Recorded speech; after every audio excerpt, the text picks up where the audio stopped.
Саламатсыздар ма? Қош келдіңіздер менің каналыма. Мында тор сетканы аламыз. Торды, темір торды дөңгелек етіп иіп, оны сыммен байлаймыз қазір.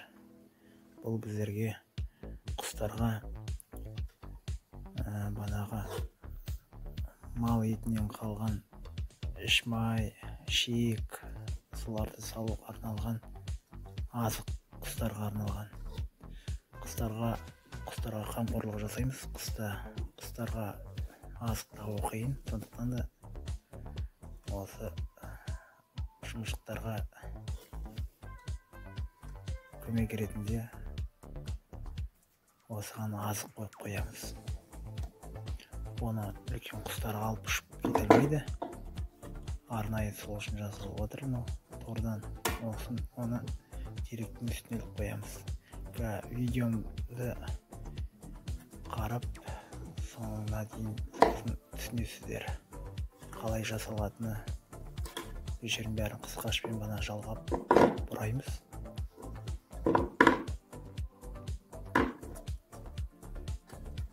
Осындай тор көзді темірден жасалады, темір сетка. Шығып тұрған артық сымдарын алып қиып тастаймыз, қысқашпен алып. Себебі құстар қанаттарын аяқтарын жарақатталуы мүмкін. Сондықтан да артық сымдарды алып, кесіп, қиып тастаймыз. Бір-біріне қосып бұраймыз. Бана бұл тор көзінің іші әрі ұяшығы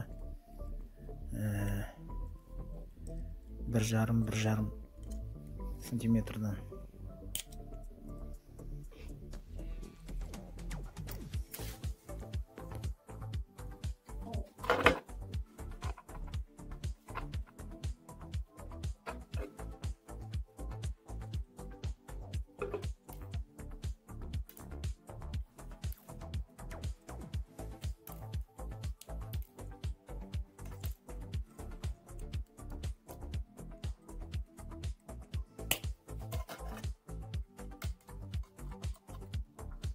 Мына жерде бәрін қиып болған соң осындай домалақ болып шығады.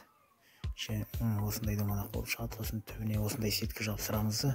Банаға майларымыз ішіне салған тағамыз түсіп кетпес үшін түбін бәрін айналдырып бұрап бекітеміз.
Және осындай қарасымды алып, оны иіп, оны тордың бетіне екі құлағын жасаймыз, іліп қоюға арналған.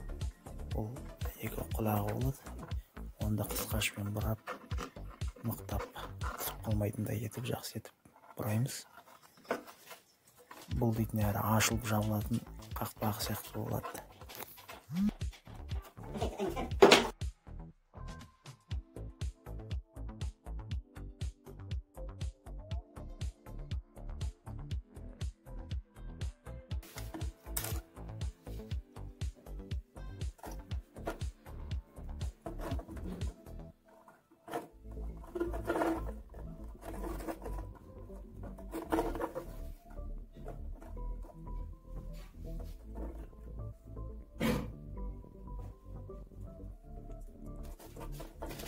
Al, yaz.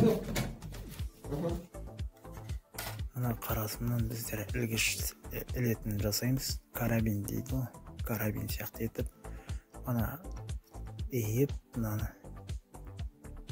құстар ештеңе алып кете алмайтындай етіп, жақсы етіп петля жасап қоямыз. Карабин былай айтқанда. Осыған ішіне қыстырып іліп қоямыз.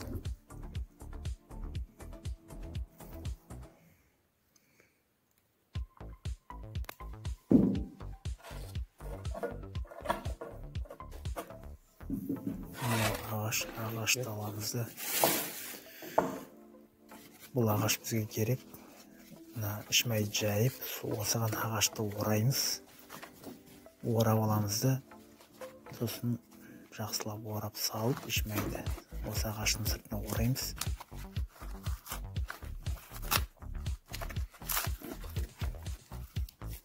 Бұл малдың ішмайы. Осына барып, ана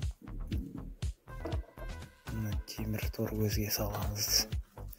Оны салып отқан себебіміз, мына құстарды шоқып жегенде тек ағашқа шейін жеп болады да, ортасында ағаш тек қалып қояды. Айналасындағы майлардың бәрін жеп құстар бітіреді. Оларға осылай ыңғайлы, осылай жасалады. Ары қарата қараңыздар, видеоны тамашалап, қызықтап көріңіздер.